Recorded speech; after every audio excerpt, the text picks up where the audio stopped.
I don't know how I feel about this episode, but what I do know is that the characters that we were introduced to versus now, some of them are making rookie mistakes. And I don't know if this is character development or just bad writing.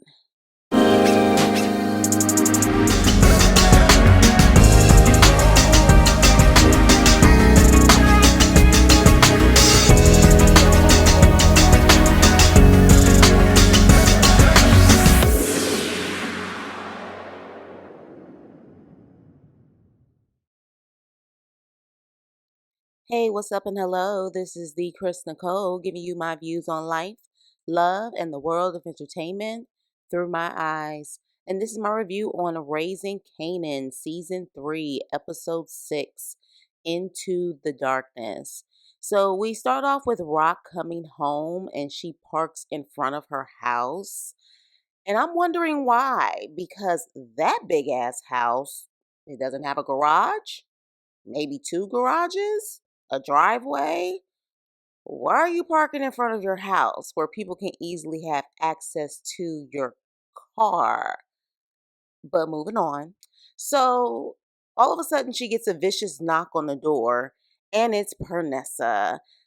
I actually finally got her name right. Her name is Pernessa. And she pulls out the steel on Rock and is like, "Where's Neek, you black widow ass bitch?" Pernessa literally is like, "You stole him from me. You did your black widow stuff and you made him fall for you and you sat up there and offed him. Where is he?" And so at that point, Pernessa gets emotional. So she slips up and Rock takes the steel and says, "I didn't do nothing to Neek. And the only reason why you still alive right now is because I know Neek don't want anything to happen to you." So next thing we have Pernessa and Rock, and they're literally sitting at the table in Rock's home. And Pernessa is saying that the tailor shop is messed up. There's blood everywhere. And she knows that Neek is gone because it's been a week and he would never not reach out to his son. And so Rock is like, "What is Ronnie's crazy ass saying?" And Pernessa's like, "No, no, Ronnie wouldn't do that. Ronnie loves Neek. Like he used to flip when people looked at his brother the wrong way." Meanwhile, you didn't feel comfortable with him in your house because he was looking at a TV that wasn't on. So whatever Ronnie you think was Ronnie back then clearly is not the Ronnie today. And even Rock says that. Brothers change. And Rock said, "Look, even if you don't want to believe that, you need to keep your head on a swivel because you may not like what I just said, but whoever did something to Neek, the person is still out there." So next we have Famous, and he is getting his Scarface Ghetto Boys rap on. All I heard with that beat and the way that he was rapping was Scarface and Ghetto Boys. That's all I heard. That's all I heard. And so he's venting, of course, Big Mouth Famous. He's venting about old boy that he offed, and he's damn near in tears, okay? And so he's rapping about what he did, and he ends up stopping because it like spooks him and freaks him out. And Louis says, "What are you doing? Like, no, you channel that pain, channel it. You can do it. Like, put it out there." And so after Famous is done, Famous is shaking. He's sitting on the couch. He's smoking a cigarette. And Lou is like, "You have something, Famous. You have that it factor," which proves even more one thing I've learned being from the inner city. The most talented people didn't make it, in my opinion. Drugs or other things held them down. And I think they're trying to show that Famous was that guy who had the it factor, but the hood swallowed him up. I think that's what they're trying to do. So Lou is like, "Look, you going to church in there, you confessing on that mic." And I'm like, "Yeah, about a crime that the statute of limitations never leave, dumbass." Like, yeah, he's talking about something that can get him locked up. Hello? And that's not a good confession. And this is why Kanan said Famous needed to keep that to himself and don't tell anyone. But again, we know that Famous from the beginning, he is still that same character that always talked too much. We were introduced to Famous as him talking too much. So he's still doing that. But moving on. Howard meets with the feds and he is trying to get something out of the feds. And Howard is like, look, get the hell out of my precinct because you were never welcome. And then next thing you know, Howard tells his captain that he wants to move to narcotics. He wants to move to the narcotics department. I think it's just a way for him to get closer to the situation, to see what's going on, with Kanan, Rock, and that whole crew. And the captain is like, I'll make some phone calls. So next we have Juke auditioning with her group, and Juke got on a freaking midriff top. Her belly is out. She got on cut up jeans, totally opposite of the way we have seen Jukebox. She's working it though. And so when it's over, Marvin goes into straight stage dad mode and how these girls is talented, but especially my girl, she's the Diana Ross. You would be a fool not to have her as the lead. And Juke is mortified and she is like, what the hell are you doing? Do not ruin this for me. Get the hell out. And so Aisha, after that, comforts Juke saying, look, your dad ain't wrong. And of course, the bitch Crystal is saying, your daddy is a fool. And Juke is about to kick Crystal's ass until the lady who put the group together comes in and pretty much tells them they need to step it up. And I'm sorry, her little monologue was giving me over the top. And it was giving me that 80s fame moment. You've got big dreams. You want fame. Well, fame costs. And right here is where you start paying in sweat. So they claim they need a lead and everybody needs to step it up on who's going to be the lead. And I don't feel that it's true. Groups that actually are real groups don't need a lead. Maybe a lead behind the scenes to maybe pull things together, but not the front person. TLC didn't have a lead. They were equal. In Vogue was the same way. You know what I mean? So I don't feel they need a lead, but that, in my opinion, is the way that causes division. And the next thing you know, someone is getting a solo spot and leaving the group behind. So next we have Famous, and he goes to his apartment. And let me stress that again. Famous goes to his apartment, and Kanan is there and Kanan has completely taken over Kanan's apartment for his business.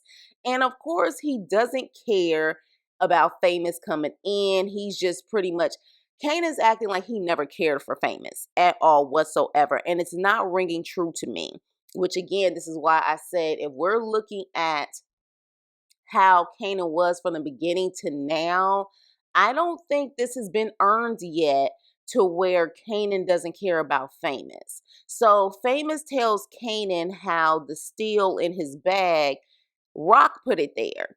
And to me, this moment would have been the moment where I could see Kanan going off, because as Famous being his so-called brother, I could understand him being upset saying, why didn't you tell me? This type of stuff, this could have really got me caught up. This moment would have been earned where I can see Kanan being upset and saying, F you, Famous. To me, previous scenes, it hasn't been earned.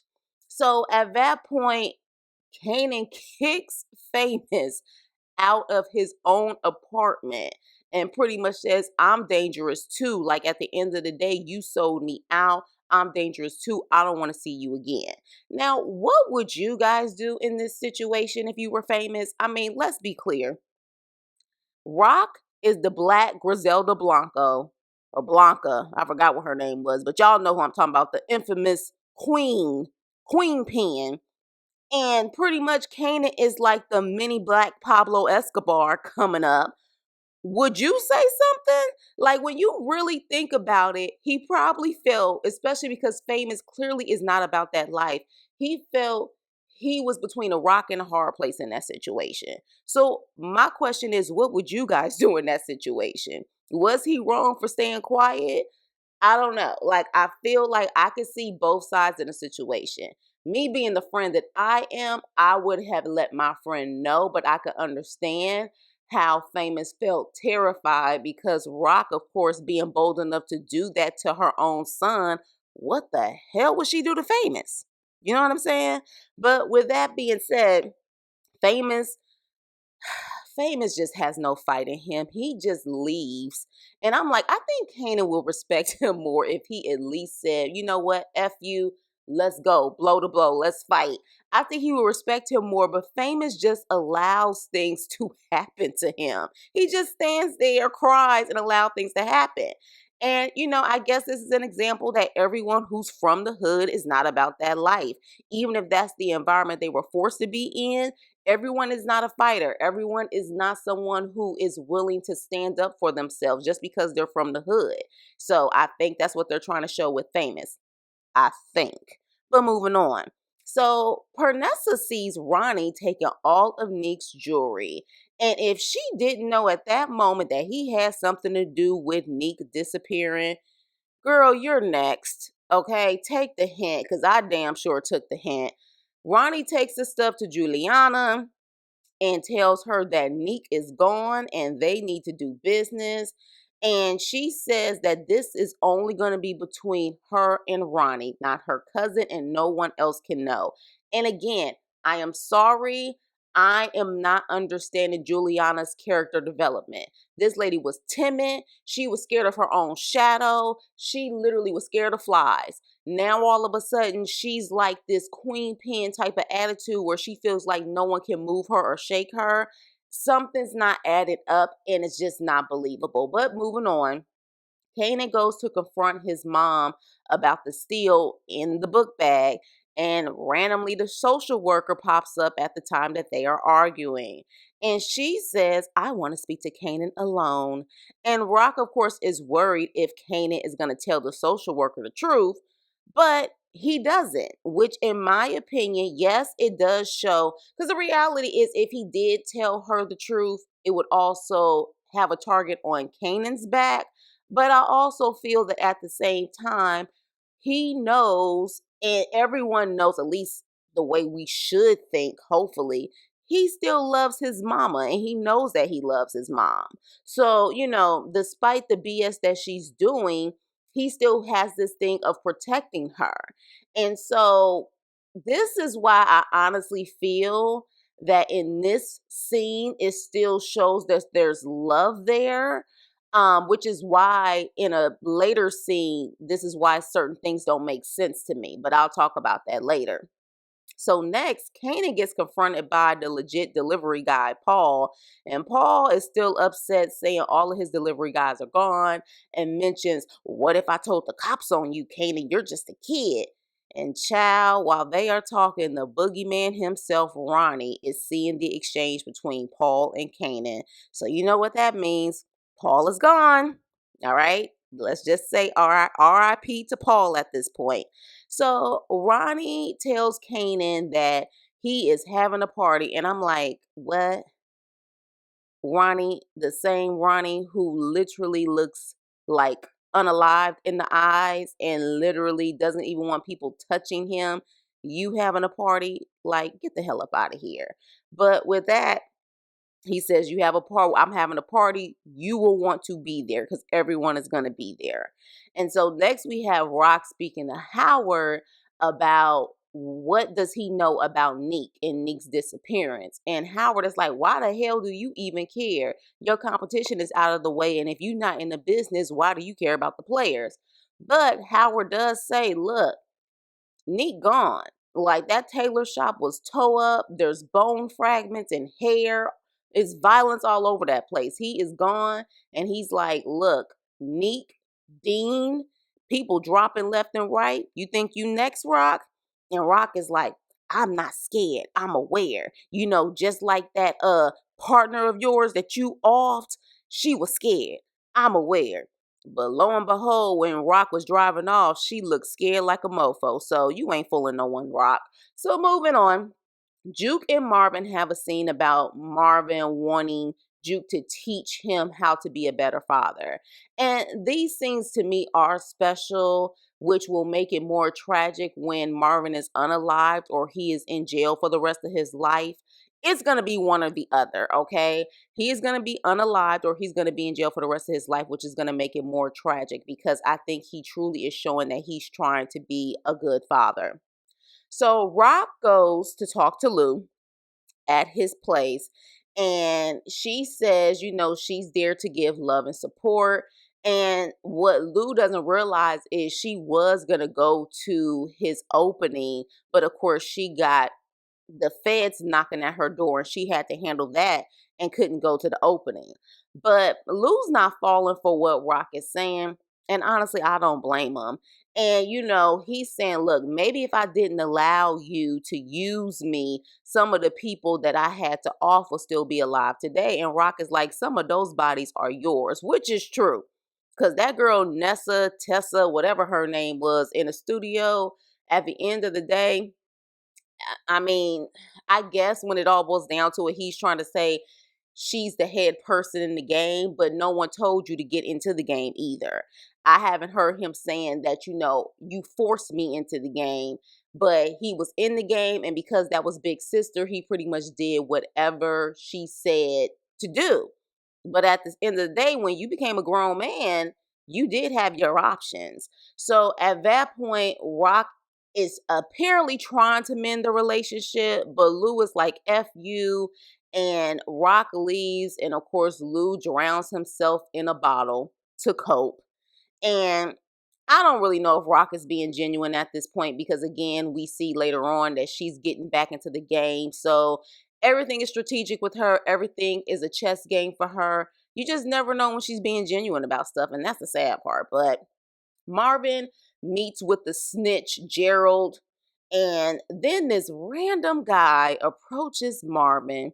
He only sees the back of Marvin's head, maybe a side profile, if that. And he's like, hey, my man, bro Ham, like, I know you worked at, I know you. I worked at Lane's and I walked in on you and Tony like 100 times. And I'm just like, the exposition in this scene, in this dialogue, this forced dialogue annoys the hell out of me. And Marvin is like, nah, I don't know you, bruh. No, I do know you. Tony Deep. Come on, I know you. And Marvin's like, you're looking at the wrong guy. You talking to the wrong guy. And I'm just like, oh my gosh, like, writers, like, I need for you guys to stop forcing scenes. This scene was so unnatural. It just seemed like it was forced in the script to get the point. And you see Gerald in the background soaking all of this stuff in, and he's like, Tony Deep, that sound like, pretty much I can't say the word, but you know what I'm talking about. That sounds like that type of video name. And Marvin's like, nah, that guy think that all brothers look alike, and I don't know who that person is. Marvin. So Kanan goes to this party, and he goes to the party with Juke and Aisha. And Juke finds out that Kanan and Famous are no longer friends. And when Ronnie approaches them, I find it interesting that Juke is the only one asking the important questions to Ronnie. Your brother is missing, and you throwing a party. And Ronnie's like, Neek is taking some time off. And Juke is like, that's not what I heard. So if that's not what she heard, the whole hood has heard the same thing. Yet no one is questioning Ronnie. No one else, especially the big players that's supposed to be in that room, question him. Very weird. Very weird. So Ishmael approaches Kanan, and then the introduction begins. And in my opinion, the introduction begins for them to use Kanan's resources and his youth. And so Juke is over the whole party scene. And really, this shows the division between Kanan and Juke. It really starts like this is the beginning of it because she knows Kanan is holding secrets. She realizes that Kanan has this side hustle that she's not aware of. And she's trying to tell Kanan, like, look, me and Aisha, we have to rehearse in the morning and you need to come with me because you don't need to be here. But of course, Ronnie stops it, and then Juke is like, he don't need to be around these thugsters. And I was like, thugsters? I'm like, look, I remember the 90s, and I don't remember anybody using the damn word thugsters, especially in the hood. Did y'all hear thugsters? I was like, who the hell made up that word? And so, Juke tells Kanan like Rock wouldn't like what you doing, and of course Kanan's like, man, I don't care what she think. Like I'm the OG up in this bad boy now. I don't care what she thinks. So at that point, he's talking to Ishmael and Ishmael's wife. Of course, Ronnie is over there not saying anything. I swear he looks constipated all the time, and every time he talks, it's almost like his mouth is in pain, like it hurts for him to speak. So at that point, Ishmael is saying, look, I hear you doing your thing out here. We could definitely up the money that you're making with a better, type of, you know, narcotic. And so Kanan is like, well, look, I'm on my own. Rock has nothing to do with this. And the wife is like, if we thought you was with Rock, we would talk to Rock. Next thing you know, Ronnie's like, F Rock. And literally, Ishmael right after that says, F Rock. And Kanan kind of looks at them, but there's nothing there. And I don't know about y'all. And of course, I love to hear your feedback and opinion on these shows, but I don't know many 16-year-old boys who would take it lightly that someone is saying F their mother, despite the internal issues that are going on. Like, he may have certain feelings about his mom, but can't nobody else have certain feelings about his mother. So the fact that he just sits there and doesn't say anything, I don't know if that's true. I don't know if that's realistic. And y'all let me know, because I was just like, what we just saw literally a couple scenes ago, he was willing to protect his mom. um, I just don't see him allowing two guys he doesn't know to say F his mom. I don't know. But with that, especially now that I think about it, the adult Kanan, when we saw him in the first Power, he didn't even approach Tyreek like that. He started off just a regular friendship with Tyreek, but he didn't immediately sit up there and start dissing Ghost. So this is why I'm saying, like, I don't know. It just seems weird, but y'all let me know what you think.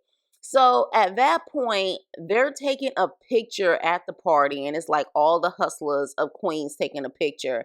And I don't know about you guys, but I'm very familiar with a lot of the big players back in the day, whether it's California or New York.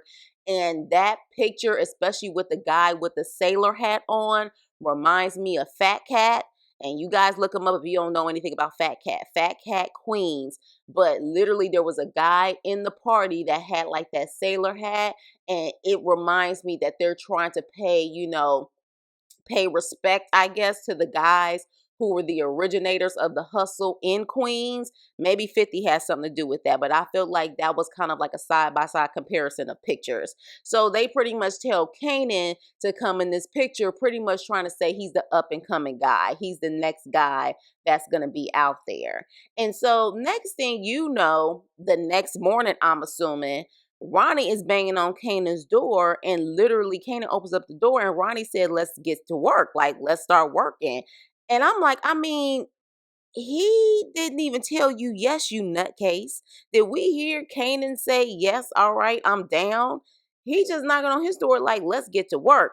So the fact that Kanan and his mom now will be pushing the same product, we already know there's definitely going to be beef about product and territory for sure. Like, it is definitely going to happen. So Rock says that the life that she's trying to build is not her, and she wants back in the game. And are we really shocked? Hell no. So she goes to the head honcho mafia guy and says that she wants what Neek left. She wants it all. And so the mafia guy is like, you keep coming in and coming out, like, you're making me nervous, but we can try this trial run. But just to be clear, if you want back in the game, there's only one way out. So, of course, we already know this is going to foresee what's going to happen in the future. So then Howard is called in by the feds, and the feds says, what do you know about this guy? He is connected to a hit in Westchester, and of course, a picture and a file of Marvin, which even proves even more that freaking Harold, Gerald, whatever that fool's name is a snitch. He's trying to get information, and I'm just like, Marvin, You were the lead guy in the game before Rock was. If you guys remember the first season when Marvin and Rock had a heart to heart, Marvin was the guy. He was the one running the operation until he slipped. And then Rock had to take over. If you, of all people, don't know that these type of people like Harold or Gerald will come into your world, how do you not know this? Especially when once the therapist, because that's how they met, once the therapist passed and clearly people know that something happened to her in a violent way, she was unalive by some steel.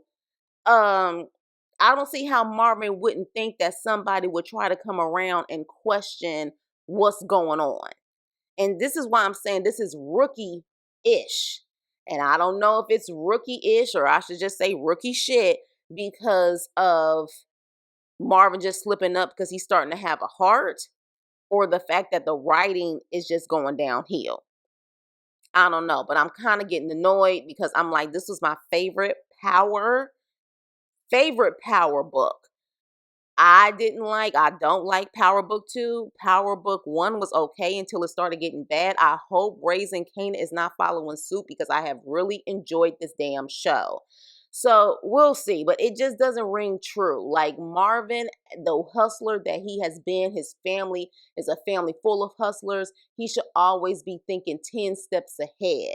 And I can see him having a heart for his daughter, but having a heart to talk so much around this guy that he only knows through anger management. It's weird. It's weird. So next and last, we see Lou. He's drunk and he is seeing things like, his mind is playing tricks on him. I said the Ghetto Boys earlier. His mind is playing tricks on him and he sees Scrappy in the room. And so at this point, he ends up going to Scrap's mom's house to confess what happened, and he's blaming himself for what happened to Scrap. And we don't know if he's actually telling the truth and he's putting Rock in this, or he's just blaming himself. And so I guess we'll have to wait and see. And we'll also have to see how Scrap's mom handles this info, because we know one thing: Scrap got taken out because they thought Scrap was the snitch, but his mama was the snitch. Okay? So she has no problem going to the police. So how will she handle this? Because she already told Kanan, if your mama don't handle this, because I know my son didn't unalive himself. If your mama don't handle this, I will. So we'll have to see what happens when it comes to Scrap's mom and how she's going to handle this info. But that is my review and my opinion on this episode. If I have no choice but to rate it, I mean, it wasn't a bad episode. It's just certain scenes to me that are not believable. I'll give it a solid C, maybe. Yeah. But I definitely want your opinion. My last review, you guys definitely gave your opinions. Would love to hear your feedback on this. Maybe I'm tripping. Y'all let me know. And with that, like, share, and subscribe. And I will see you on my next video. Toodles.